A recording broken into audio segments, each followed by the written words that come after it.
Ovo je zaista strašilo od pljeskavice. Sad idemo na obrok kod Piroćanca. Boki nas čeka pozadi gdje će da nam ispeče pljeskavicu. Ajmo. Boki, jesi pripremio teren? Jesmo, evo ga. Lepo izgleda. Što se zove peglana pljeskavica? Zbog toga što ima dodatak ovčetine u ovoj masi. Dobro. Gdje je nekih 80-90% junetine i 10-15% je mlada ovčetina sa Stare planine. Koja će mu da poseban šmek. Poseban šmek, tako je, i šmek i fenomenalnu mekoću i sočnost. Pljeskavicu bez luka ne jedem. Znači nemoj da mi nudiš ako je bez luka. Nikako, nikako. Evo ga, to je bećarac. Malo tucane i ulja i tako se nagreje. Ja ne volim kad viri više lepinja od mesa, ovdje viri više mesa od lepinja. Pogledaj ti to. Sjeđeno mleko. Sjeđeno mleko. I tucane. To možeš malo ljudi. Tucane imamo na lepinjici.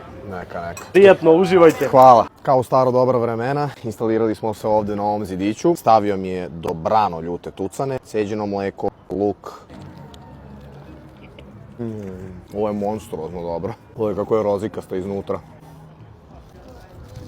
Mislim da meso ne može bude mekše od ovoga. Ovo je zaista strašilo od pljeskavice. Osjeća se i luk u samom mesu. Boki, svaka ti čast. Ovo je za 10 ljudi. Morate da probate ovu pljeskavicu. Još ovo ceđeno mleko, kombinacija. Živjeli. Idealno.